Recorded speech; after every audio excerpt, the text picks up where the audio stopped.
विद्यार्थियों, 8वीं कक्षा के छात्रों, जैसे कि हमने कल जब जनता बगावत करती है 1857 और उसके बाद आधा पाठ पढ़ा था। आज हम हाफ लेसन और करते हैं।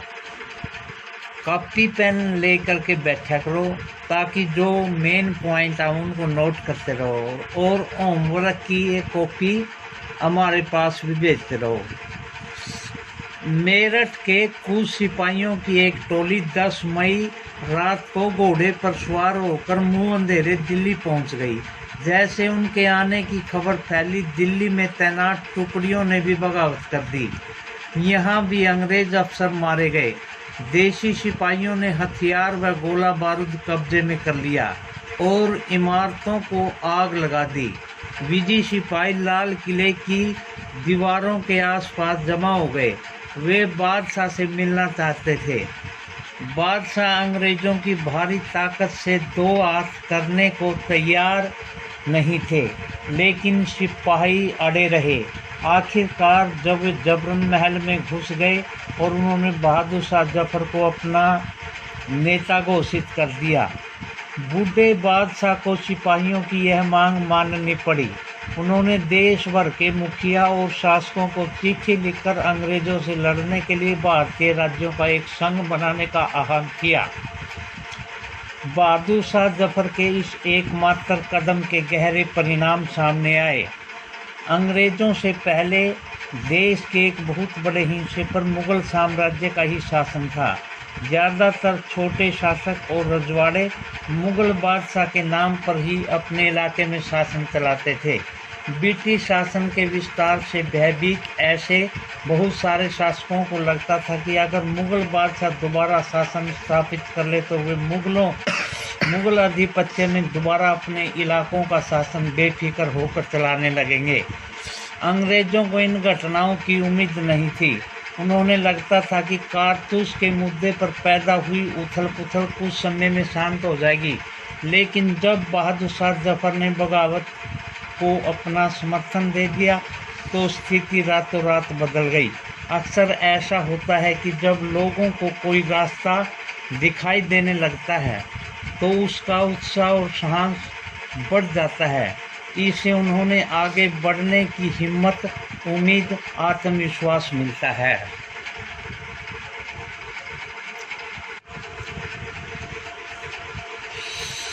अब अगला टॉपिक, बगावत कैसे फैलने लगी और कैसे फैली। जब दिल्ली से अंग्रेजों के पैर उखड़ गए तो लगभग एक हफ्ते तक कोई विद्रोह नहीं हुआ। जाहिर है खबर फैलने में भी कुछ समय तो लगता ही था, लेकिन फिर भी विद्रोहियों का सिलसिला ही शुरू हो गया। एक के बाद एक हर रेजिमेंट के सिपाहियों ने विद्रोह कर दिया और वे दिल्ली, कानपुर, लखनऊ जैसे मुख्य बिंदुओं पर दूसरी टुकड़ियों के साथ देने को निकल पड़े। उनकी देखरेख कस्बों और गांव के लोग भी बगावत के रास्ते पर चलने लगे। वे स्थानीय नेताओं, जमींदारों, मुखियों के पीछे संगठित हो गए। ये लोग अपनी सत्ता स्थापित करने और अंग्रेजों से लोहा लेने को तैयार थे। पेशवा बाजीराव के दत्तक पुत्र नाना साहिब कानपुर के पास रहते थे। उन्होंने सेना इकट्ठा की और ब्रिटिश सैनिकों को शहर से खदेड़ दिया। उन्होंने खुद को पेशवा घोषित कर दिया और उन्होंने ऐलान किया कि बहादुर शाह जफर के तहत गवर्नर है। लखनऊ की गद्दी से हटा दिए गए नवाब वाजिद अली शाह के बेटे बिरजिश कदर को नवाब घोषित कर दिया गया। विद्यार्थियों, बिरजिश ने भी बहादुर शाह जफर को अपना बादशाह मान लिया। उसकी मां बेगम हजरत महल ने अंग्रेजों के खिलाफ विद्रोह को बढ़ावा देने में बढ़ चढ़कर हिस्सा लिया। झांसी की रानी लक्ष्मीबाई भी विद्रोही सिपाहियों के साथ जा मिली। उन्होंने नाना साहिब के सेनापति तात्या टोपे के साथ मिलकर अंग्रेजों को बाहरी चुनौती दी। मध्य प्रदेश के मांडला क्षेत्र में राजगढ़ की रानी अवंतीबाई लोधी ने 4000 सैनिकों की फौज तैयार की और अंग्रेजों के खिलाफ उनका नेतृत्व किया। क्योंकि ब्रिटिश शासन ने उनके राज्य के प्रशासन पर नियंत्रण कर लिया था। विद्रोही टुकड़ियों के सामने अंग्रेजों की संख्या बहुत कम थी। बहुत सारे मोर्चों पर उनकी जबरदस्त हार हुई। इससे लोगों को यकीन हो गया कि अब अंग्रेजों का शासन खत्म हो चुका है। अब लोगों को विद्रोह में कूद पड़ने का गहरा आत्मविश्वास मिल गया था। खास तौर से अवध के इलाके में चौतरफा बगावत की स्थिति थी। 6 अगस्त 1857 में लेफ्टिनेंट गवर्नर कर्नल टाइटलर ने अपने कमांडर इन चीफ को टेलीग्राम भेजा, जिसमें उन्होंने अंग्रेजों के भय को व्यक्त किया था। हमारे लोग विरोधियों की संख्या और लगातार लड़ाई से थक गए हैं। एक एक गांव हमारे खिलाफ है। जमींदार भी हमारे खिलाफ खड़े हो रहे हैं। इन दौरान बहुत सारे महत्वपूर्ण नेता सामने आए। उदाहरण के लिए फैजाबाद के मौलवी अहमदुल्ला शाह ने भविष्यवाणी कर दी कि अंग्रेजों का शासन जल्दी ही खत्म हो जाएगा। यह समझ चुके थे कि जनता क्या चाहती है। इसी आधार पर उन्होंने अपने समर्थकों की एक विशाल संख्या जुटा ली और अपने समर्थकों के साथ वे भी अंग्रेजों से लड़ने लखनऊ पहुंचे। दिल्ली में अंग्रेजों का सफाया करने के लिए बहुत सारे गाजी यानी धर्म योद्धा इकट्ठे हो गए। दिल्ली के सिपाही बख्शत खान ने लड़ाकों की एक विशाल टुकड़ी के साथ दिल्ली की ओर कूच कर दिया। वह इस बगावत का एक मुख्य व्यक्ति साबित हुआ। बिहार में एक पुराने जमींदार कुंवर सिंह ने भी विद्रोही सिपाहियों का साथ दिया तथा महीनों तक अंग्रेजों से लड़ाई चलती रही। तमाम इलाकों के नेता और लड़ाके इस युद्ध में भाग ले रहे थे। कंपनी का पलटवार, यानी कंपनी ने क्या प्रतिक्रिया की। इस उथल पुथल के बावजूद भी अंग्रेजों ने हिम्मत नहीं छोड़ी। कंपनी ने अपनी पूरी ताकत लगाकर विद्रोह को कुचलने का फैसला लिया। उन्होंने इंग्लैंड से और फौजी मंगवाए। विद्रोहियों को जल्दी सजा देने के लिए नए कानून बनाए और विद्रोह के मुख्य केंद्रों पर दावा बोल दिया। सितंबर 1857 में दिल्ली दोबारा अंग्रेजों के कब्जे में आ गई।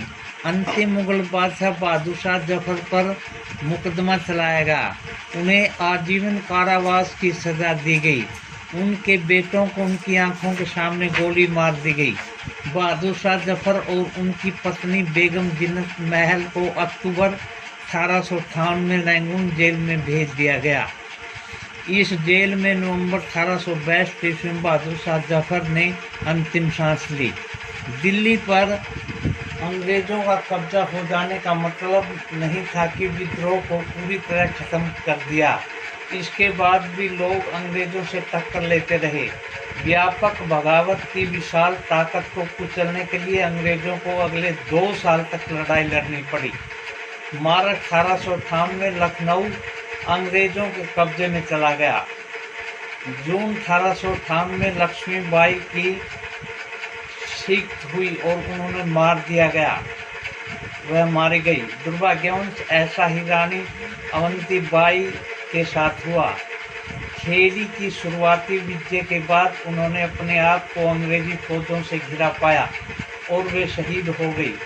तात्या टोपे मध्य भारत के जंगलों में रहते हुए आदिवासियों और किसानों की सहायता से छापामार युद्ध चलाते रहे।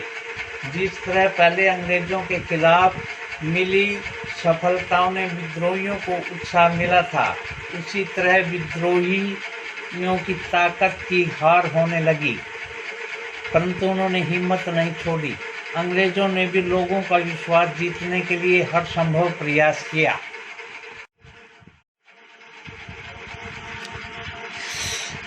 विद्रोह के बाद के साल, अब हमारा टॉपिक है कि विद्रोह के बाद के साल कैसे रहे। अंग्रेजों ने 1859 के आखिर तक देश पर दोबारा कब्जा कर लिया, लेकिन अब वे पहले वाली नीतियों के सहारे शासन नहीं चला सकते थे। अंग्रेजों ने जो अहम बदलाव किए वे इस प्रकार किए। नंबर 1, ब्रिटिश संसद ने 1858 में एक नया कानून पारित किया।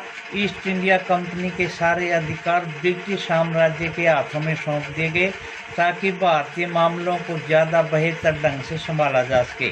ब्रिटिश मंत्रिमंडल के एक सदस्य को भारत मंत्री के रूप में नियुक्त किया गया। उसे भारत के शासन से संबंधित मामलों को संभालने का जिम्मा सौंपा गया। उसे सलाह देने के लिए एक परिषद भी बनाई गई जिसे इंडिया काउंसिल कहा जाता था। भारत के गवर्नर जनरल को वायसराय का ओहदा दिया गया। इस प्रकार उसे इंग्लैंड के राजा रानी निजी प्रतिनिधि घोषित कर दिया गया। परिणाम स्वरूप अंग्रेज सरकार ने भारत के शासन की जिम्मेदारी सीधे अपने हाथों में ले ली।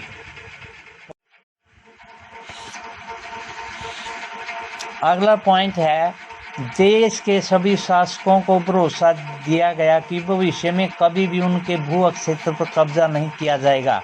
उन्हें अपनी रियासत अपने वंशजों यहाँ तक कि दत्तक पुत्रों को सौंपने की छूट दे दी गई, लेकिन उन्होंने इस बात के लिए प्रेरित किया गया कि वे ब्रिटेन की रानी को अपना आधिपत्य स्वीकार करें। इस तरह भारतीय शासकों को ब्रिटिश साम्राज्य के अधीन शासन चलाने की छूट दी गई। पॉइंट नंबर 3 में क्या किया गया? सेना में भारतीय सिपाहियों का अनुपात कम करने और यूरोपीय सिपाहियों की संख्या बढ़ाने का फैसला लिया गया। यह भी तय किया गया कि अवध, बिहार, मध्य भारत और दक्षिणी भारत के सिपाहियों को भर्ती करने की बजाय अब गोरखा, सिखों और पठानों में से ज़्यादा सिपाही भर्ती किए जाएंगे। अगला पॉइंट, मुसलमानों की ज़मीन और संपत्ति बड़े पैमाने पर जब्त की गई। उन्हें संदेह व शत्रुता के भाव से देखा जाने लगा। अंग्रेज़ों को लगता था कि अब यह विद्रोह उन्होंने ही खड़ा किया था। अगला पॉइंट, अंग्रेज़ों ने फैसला किया कि वे भारत के लोगों के धर्म, सामाजिक रीति रिवाजों का सम्मान करेंगे।